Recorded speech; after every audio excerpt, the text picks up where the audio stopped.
En 10 ans, tout a changé. En avril 2022, Emmanuel Macron gagne l'élection présidentielle pour la deuxième fois. Sur le podium, il est talonné à sa droite du Rassemblement National et à sa gauche de la France Insoumise. Loin derrière eux, il y a les Républicains et le PS. Pourtant, 10 ans plus tôt, les deux favoris, c'était eux. Depuis la création de En Marche, Emmanuel Macron a refaçonné le paysage politique français. Il veut casser les clivages et ne parle plus de parti. Des élus de tous bords ont rejoint son mouvement, qui s'est hissé à la deuxième place en nombre d'adhérents. Il avait une sorte de master plan dans lequel il voyait très bien comment les choses devaient évoluer. Alors, opportunisme, chance ou talent, on va vous expliquer comment Emmanuel Macron a étouffé les partis traditionnels en France, et comment ce bouleversement témoigne d'une rupture globale en Occident.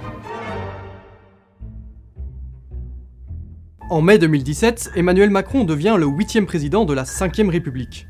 Mais contrairement à ses prédécesseurs, il a une particularité. À peine quelques années auparavant, il était inconnu.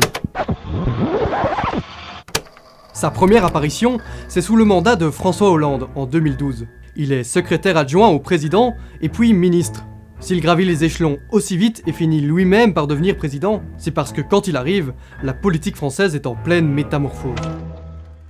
Depuis que la France vit sous la 5e République, et s'il faut retenir deux choses, c'est que le président a beaucoup de pouvoir et que c'est le peuple qui vote pour l'élire. Donc, tout a été organisé dans ce système électoral de la 5e République pour favoriser des personnalités. Prenons François Mitterrand. Pour devenir président, il a dû se mettre en scène face à ses concurrents, plusieurs fois. Mais pour finir par y arriver, il s'est reposé sur un atout précieux, son parti et l'électorat qui va avec. De son côté, le Parti socialiste s'est mis d'accord en interne pour se rallier derrière lui. Car si on mise sur une seule personne, on a plus de chances de gouverner. Sans parti, pas de personnalité politique, mais sans personnalité, pas de parti. Jusqu'ici, les personnalités fortes de la vie politique d'un pays comme la France, où on voit ça très bien en Belgique aussi, étaient des personnalités fortes qui étaient révélées à travers les partis politiques. Sauf que progressivement, les manières de communiquer ont évolué. Et à côté de leur parti, les personnalités politiques ont découvert de nouveaux outils pour séduire. Les médias numériques d'aujourd'hui et la facilité avec laquelle les hommes et les femmes politiques peuvent être présents sur les réseaux sociaux notamment, a ouvert un nouveau champ des possibles. Désormais, les politiciens bénéficient du soutien de leur parti lors des élections et de leur communication personnelle tout le temps. Sauf que sous François Hollande, cet équilibre bascule. Dans cette bataille qui s'engage, je vais vous dire qui est mon adversaire. Cet adversaire, c'est le monde de la finance. Pour être élu, François Hollande surfe sur les retombées de la crise financière. Mais son mandat, lui, déçoit. Il ne remplit pas ses promesses sociales et économiques, alors le président de gauche glisse vers le centre. C'est véritablement la trahison pour une partie de l'électorat de gauche des valeurs propres à la gauche. Résultat, une partie du PS tourne le dos à François Hollande et à son gouvernement. Pour un président, perdre le lien avec son parti, c'est pas l'idéal. Il lui reste bien sa communication personnelle, sauf que ça aussi, il a sous-estimé. En fait, François Hollande n'avait pas conscience qu'il devait maintenir l'effort communicationnel une fois au pouvoir. Hollande est le plus impopulaire des présidents. Mais Emmanuel Macron, alors ministre de l'économie, y voit une opportunité qu'il ne peut pas manquer. Monsieur Emmanuel Macron a présenté aujourd'hui au président de la République sa démission pour se consacrer entièrement à son mouvement politique. Des termes inhabituels, l'Élysée veut bien faire comprendre qu'il part pour jouer sa carte personnelle. Macron lâche tout et lance officiellement sa campagne.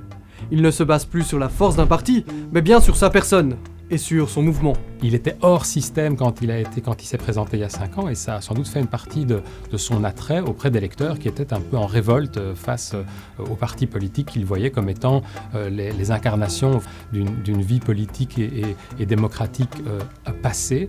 Son objectif est simple, récupérer le terrain politique de François Hollande et les circonstances l'aident royalement. François Hollande ne se représente pas, et le nouveau candidat du PS, Benoît Hamon, change complètement de cap. Le principal concurrent à droite de Macron, c'est François Fillon. Au départ, tout semble le placer favori. Mais dans la course, il dérape. Sa campagne a été minée par des scandales politiques et financiers monstres. Chance inattendue pour Emmanuel Macron. Et puis à gauche, le programme était si semblable à celui de Jean-Luc Mélenchon que là, l'électeur de gauche était un peu perdu. Face à la gauche fragmentée et à la droite affaiblie, Macron se retrouve à prendre énormément de place au centre. Alors à coup d'arguments en rupture avec la tradition, il se propulse au second tour face à l'extrême droite. Et la suite, on la connaît. Une fois président, Macron ne s'arrête pas là. Après avoir conquis le centre-gauche, il ne peut que pérenniser son influence sur la droite. On a vu certains politiciens et certaines politiciennes des Républicains soutenir directement Emmanuel Macron, parce qu'Emmanuel Macron, ils ont bien compris que c'était pas un type de centre ou de centre-gauche, c'était un type de centre-droit en fait. Le président s'entoure en circonstance, avec un casting tout droit sorti des Républicains. En faisant ça, Macron repousse l'attention des Républicains vers un électorat plus à droite et conservateur, sur lequel il se réserve encore une certaine emprise. Les Républicains sont plus occupés à essayer de contenir le Rassemblement national à leur droite que de se préoccuper de ce que Macron peut leur faire comme dégâts. Alors oui, je passerai le Karcher. Ça fait 10 ans que François Hollande et Emmanuel Macron l'ont rangé à la cave. Pour Macron, le champ est libre. Et comme pour le PS en 2017, les Républicains et Valérie Pécresse se retrouvent coincés entre Louis, Marine Le Pen et un petit nouveau, Éric Zemmour. La gauche, toujours en recomposition depuis 2017, ne parvient pas à se fédérer. Alors au second tour, Macron se retrouve à nouveau face à l'extrême droite de Marine Le Pen. Et il gagne. La grande différence, c'est un avant Macron, avec son mouvement En Marche, et un après Macron, qui vient là complètement écraser la gauche traditionnelle, mais aussi la droite traditionnelle, qui enjambe le clivage gauche-droite en France, et qui repousse du coup aux extrêmes les oppositions. Le paysage politique français est désormais dominé par des formations inédites. Emmanuel Macron, Marine Le Pen ou Jean-Luc Mélenchon, tous façonnent leur politique à leur image. Macron n'a pas absorbé le clivage gauche-droite, il l'a juste repoussé aux extrêmes.